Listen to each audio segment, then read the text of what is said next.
Hola, mi nombre es Andrés Goldberg. Vamos a hablar hoy sobre La Chinche, la obra que escribió Vladimir Mayakovsky en el año 1928, que pertenece a la última etapa de su producción. ¿Sí? En esta última etapa, Mayakovsky escribió dos obras de teatro, La Chinche y El Baño, o Baño, en 1930.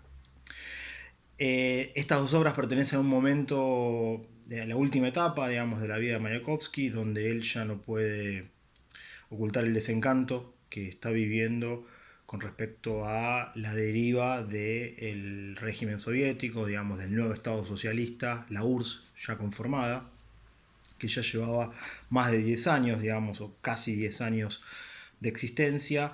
Mayakovsky no puede evitar, digamos, sentirse decepcionado, digamos, con el rumbo que tomaban las cosas, y esto es lo que se ve, digamos, en estas dos obras. ¿Mm? Hoy vamos a hablar de La Chinche, pero también esto pasa en El Baño. Lo que se ve es una crítica muy fuerte a el nuevo Estado socialista. ¿Sí? Antes de entrar, vamos a hablar un poquito de algunas cuestiones del contexto, ¿sí? Que es que la revolución que se da en el año 17, digamos, en el momento en que Rusia estaba en la Primera Guerra Mundial, una guerra que es muy, digamos, gravosa, especialmente para Rusia. Entonces se da la revolución e inmediatamente estalla una guerra civil entre el ejército blanco, el ejército zarista, contra el nuevo gobierno soviético, incipiente gobierno soviético, con el ejército rojo. Esa guerra civil la ganan los bolcheviques, la gana el ejército rojo. Y bueno, finalmente cuando termina la guerra civil en el año 21, Rusia, ahora la Unión Soviética, está en una situación desesperada, digamos, por años de guerras, años de destrucción y de devastación. Entonces, la alternativa para los dirigentes bolcheviques era, bueno, ¿cómo reconstruimos? ¿Qué hacemos ahora? Entonces, claro, se tomó una decisión que iba en contra de los principios por los cuales se había hecho la revolución, que era obviamente el socialismo, ¿sí? El fin de las clases sociales, la igualdad para todos y el fin del mercado. ¿Mm? Y eso que va en contra de los principios es justamente la restauración del mercado a partir de una política que se va a llamar la NEP, Nueva Política Económica, que implicaba permitir que los campesinos, ¿sí?, pudieran producir y vender en el mercado, entregar en impuestos al Estado una parte y que el resto lo vendieran en el mercado y que ellos pudieran acumular y también enriquecerse por medio de lo que ellos vendían. Entonces, claro, eso iba en contra de los principios socialistas, pero fue una medida desesperada para tratar de reactivar la economía. Entonces, estos años de la NEP, que son todos los años, la década del 20 prácticamente, lo que hacen es generar una nueva clase que iba en contra de lo que pretendían los dirigentes del partido, el partido bolchevique, y que ven como una amenaza. Y en la sociedad esto lo que genera también es cierto aburguesamiento, cierta vuelta de estos principios, estos valores, ¿sí?, estos imaginarios que se creían que se había derrotado para siempre, que no iban a volver. Bueno, esto parece que empieza a volver. Entonces, el contexto de La Chinche es ese, son estos años de la NEP, ¿sí?, de este aburguesamiento. En principio La Chinche es una sátira, justamente porque tiene este objetivo de crítica social. ¿Mm? Ustedes saben que la sátira es este género que lo que hace es trabajar una crítica social a partir de la burla. ¿Mm? Y desde una norma que se considera deseable, ¿sí?, a partir de cierta moralidad que se considera la correcta frente a las costumbres que se critican. Entonces, por un lado es una sátira, por otro lado, desde el punto de vista formal, La Chincha es una obra que no está compuesta en la estructura tradicional de las obras de teatro de actos y escenas, sino que está compuesta por cuadros. Los cuadros son, si quieren, son episodios, digamos, más singularizados, donde la idea no es tanto que haya un desarrollo narrativo continuo, sino que hay cierta fragmentación entre cada uno de estos cuadros, porque el objetivo es singularizar, digamos, ese momento. El cuadro además también tiene todo un despliegue de decorado, todo un despliegue visual que acerca el cuadro mucho más a lo pictórico. Y esta forma de cuadros es bastante apropiada para los géneros de la comedia, donde justamente de lo que se trata es de singularizar el chiste, digamos, ese momento, digamos, que se está mostrando en el escenario, ¿sí? Entonces, en el primer cuadro nos encontramos con un obrero que se llama Prisipkin, que se va a casar con la hija de una familia que son peluqueros. Esta familia de peluqueros tiene el apellido Renaissance, ¿sí? Renacimiento en francés. Entonces, fíjense que acá solamente con este dato tenemos un par de cosas. En principio, bueno, el apellido en francés, que está connotado con, ¿no?, la antigua clase dominante, ¿sí?, afrancesada, occidentalizada, ¿sí?, culturizada sobre todo a partir de todo lo francés. Y por el otro lado la idea de renaissance, ¿sí? ¿Qué es este renacimiento? Bueno, es el renacimiento de estos sectores burgueses al que se creía que se había derrotado definitivamente y que con la política de la ANEP vuelven a tener preeminencia y van en contra de todos los principios socialistas que se suponía que se estaban construyendo, ¿sí? Entonces, Prisipkin, el protagonista de la obra, se va a casar con la hija de esta familia Renaissance, que son peluqueros. Y claro, bueno, toda la chinche es como un gran despliegue de chistes, juegos de palabras, retruécanos por todos lados.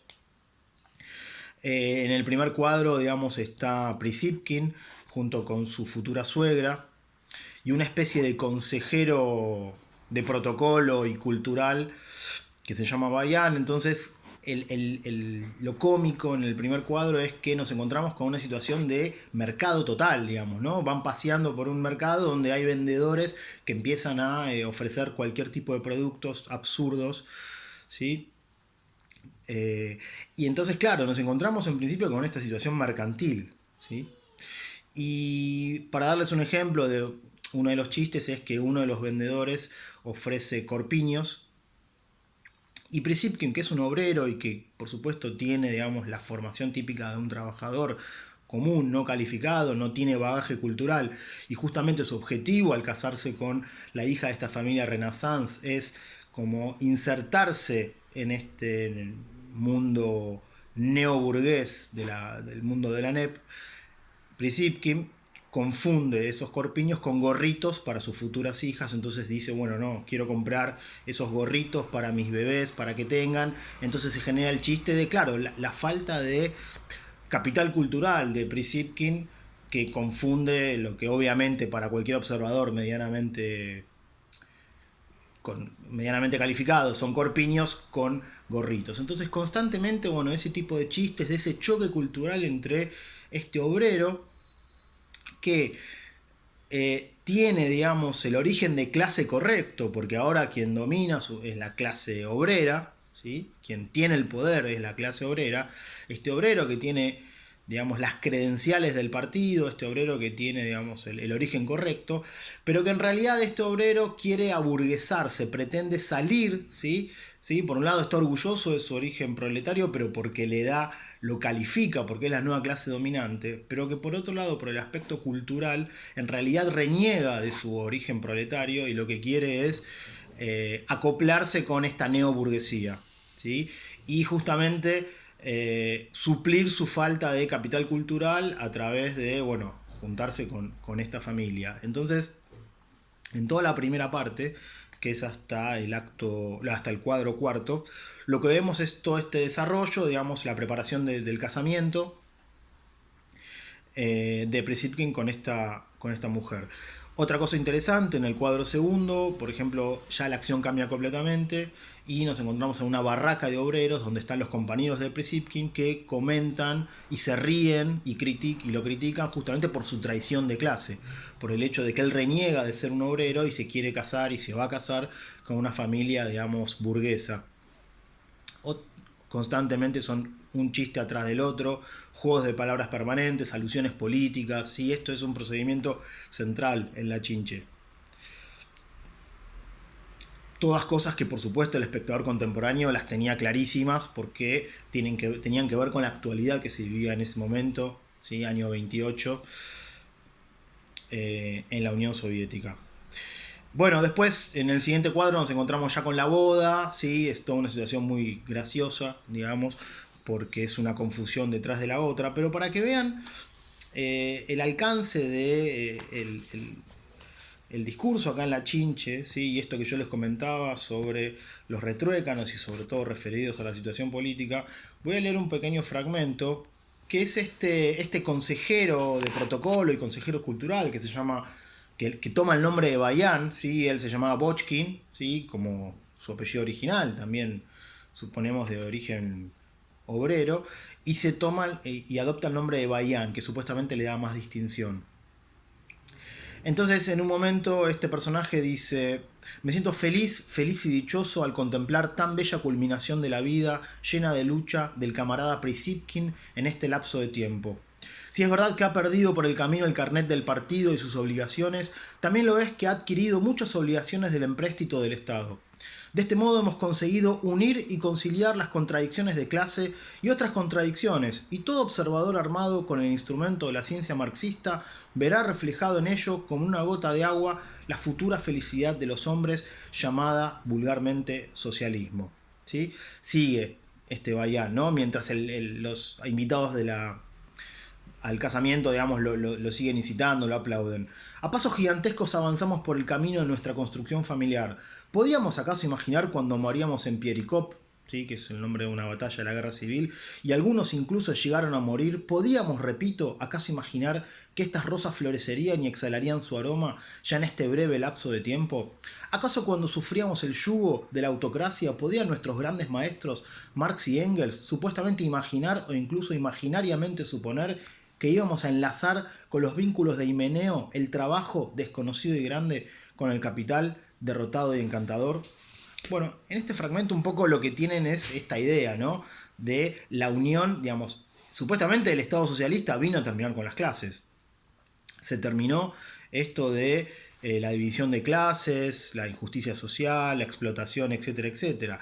Y de pronto ahora nos encontramos con que hay una conciliación de clases, a pesar de que cuando Bayan habla de que se superan las contradicciones, en realidad lo que habla es de que hay una conciliación de clases y que más que eliminación de las clases, ¿sí? Se junta el proletariado, se inserta en la burguesía, y quien tiene ahí el capital cultural, ¿sí?